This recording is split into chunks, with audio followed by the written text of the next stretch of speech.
Assalamualaikum warahmatullahi wabarakatuh dan salam sejahtera.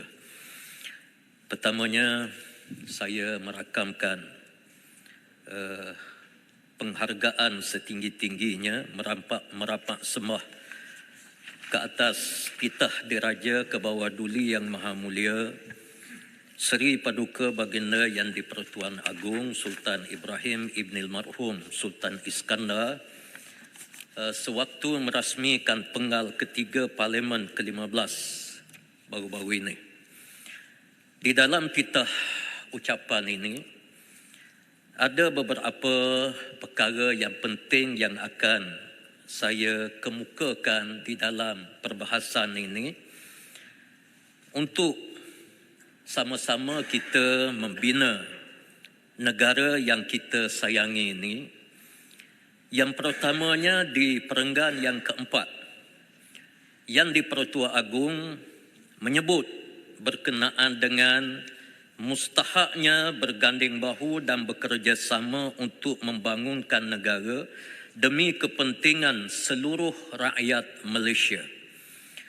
Di sini saya ingin mengingatkan kepada semua rakan-rakan ahli parlimen yang dilantik dan dipilih oleh rakyat di dalam negara kita yang berbilang kaum ini. Situasi demokratik di dalam negara kita ini sangat perlu. Kita bukan lagi berada di zaman dahulu kala, zaman yang tidak kenal erti demokrasi berparlimen dan seumpamanya. Dalam parlimen kita, saya sangat menyokong apa yang disebut oleh Yang Berhormat Keluang sekejap tadi. Kita mempunyai bangsa yang berbagai-bagai dan kita mempunyai kekuatan yang berbagai-bagai di dalam negara kita. Bukan bermakna yang layak mentadbir memerintah negara ini di sebelah kerajaan sahaja, tidak. Di sebelah sini kita pun pernah menjadi kerajaan. Kalau saya nak sebut, waktu kita menjadi kerajaan, ringgit Malaysia ini tidak menjunam turun. Walaupun ringgit Malaysia daripada tahun ke tahun sebagaimana yang disebut, pernah dia semakin menurun. Tetapi sekarang ini adalah situasi yang paling parah di dalam negara kita yang implikasinya terlalu teruk, terutamanya untuk rakyat miskin di dalam negara kita. Jadi sebab itu, apabila kita mempunyai kekuatan tersendiri, laluan, sila, sekejap. Sikit. Terima kasih kepada YB Pasir Putih. Jadi, sama ada YB setuju tak? Sebenarnya masalah penurunan nilai mata wang ringgit ni bukan masalah sekarang saja, tetapi sebenarnya dia telah berlaku sekurang-kurangnya 20 tahun lebih dah. Jadi ini sebenarnya adalah salah satu isu, satu masalah struktur ekonomi kita. Dan setiap kerajaan, kesemua di sini pernah jadi kerajaan. Jadi kita tak perlu menuding jari. Kita perlu bekerjasama, tak kira kerajaan ke pembangkang, bekerjasama untuk membina semula negara khasnya untuk reform ekonomi kita. Tanya saja itu bukan tanya tu. Saya kira, saya menyokong pandangan daripada Keluang. Tapi dia bangun, dia menentang saya. Saya kira Keluang, saya tak bagi laluan. Duduk dulu, saya nak bagi tahu. Duduk dulu. Saya rasa Keluang mesti mempelajari konsep ekonomi. Kalau mata wang ini turun, ia memberi 1001 macam petanda aras kepada ekonomi negara. Keluang mesti faham perkara ini. Jangan Keluang duduk di sebelah kerajaan mempertahankan apa jua yang ada pada kerajaan. Saya menyatakan bahawa penurunan nilai ringgit ini salah satu daripada petanda. Jadi sebab itu saya harap pihak kerajaan mesti lebih demokratik untuk kita membina semula ekonomi negara kita ini, di mana kita mempunyai ahli-ahli parlimen yang latar belakangnya berbagai-bagai. Mungkin Kota Raja dia mempunyai hubungan dengan Vietnam, dengan Kemboja rapat mungkin. Kami sebelah ini mempunyai hubungan dengan Middle East yang kuat. Rakan-rakan daripada yang berbangsa Cina mempunyai hubungan dengan China, dan ada rakan-rakan yang mempunyai hubungan yang baik dengan negara-negara di sebelah Eropah.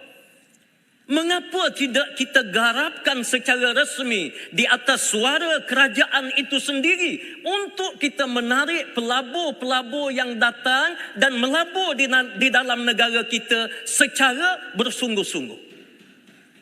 Saya kira negara kita ini sudah cukup kekuatan yang ada, dan kita berhentilah berpolitik membabi buta sebagaimana pada hari ini.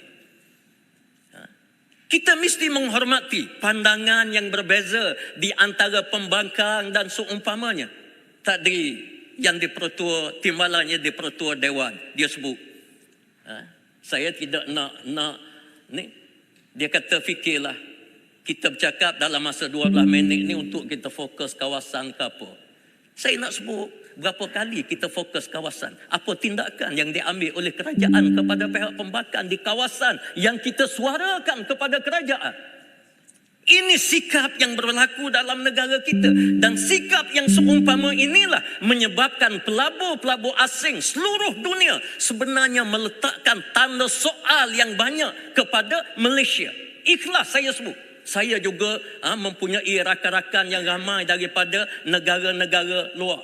Saya belajar 10 tahun di negara-negara luar.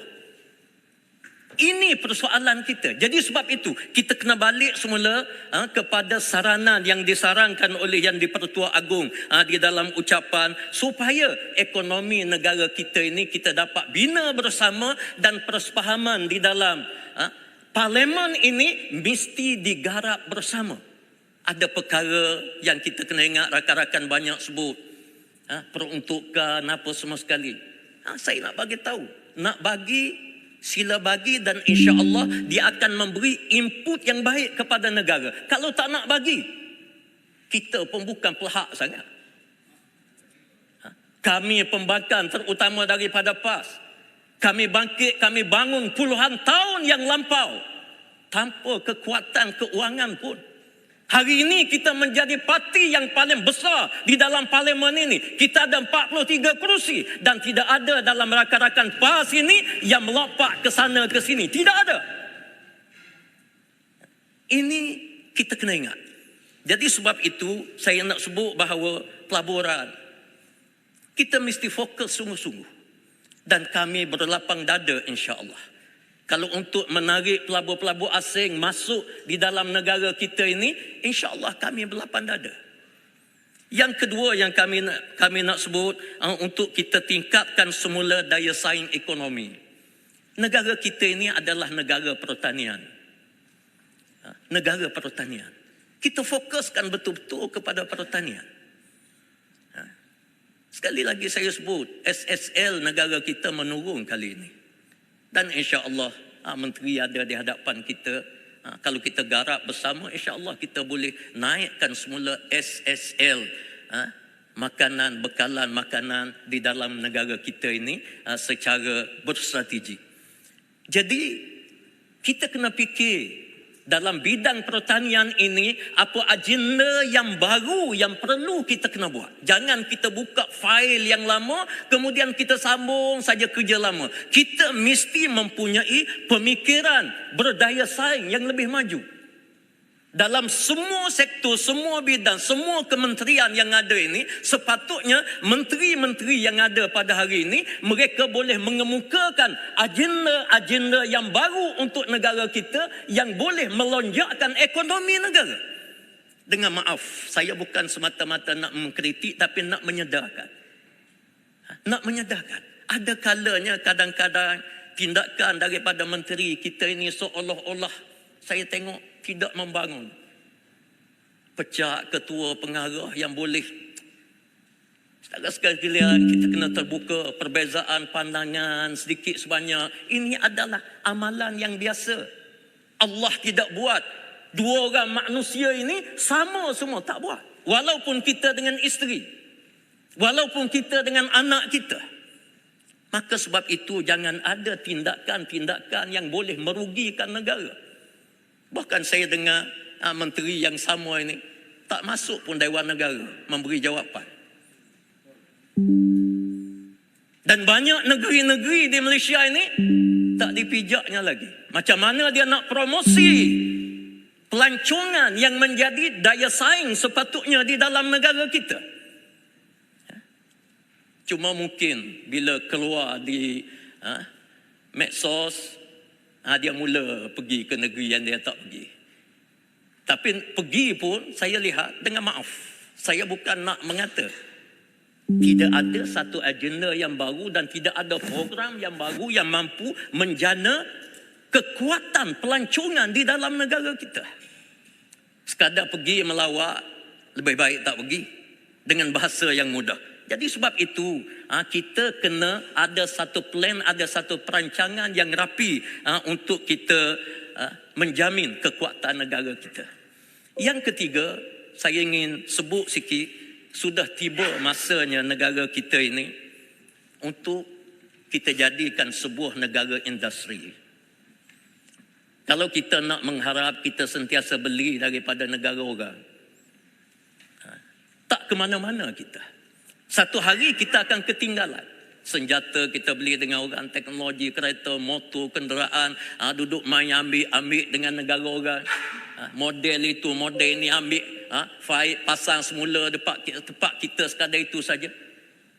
Adakah rakyat kita tidak berteknologi? Saya rasa yang ada di Jepun, rakyat di Jepun, mereka belajar di universiti yang sama yang dipelajari oleh rakyat di Malaysia. Rakyat di Amerika pun dia belajar di universiti yang sama sebagaimana yang rakyat Malaysia belajar. Tapi kerajaan seharusnya meletakkan rakyat ini di posisi yang tepat. Posisi yang sebenar.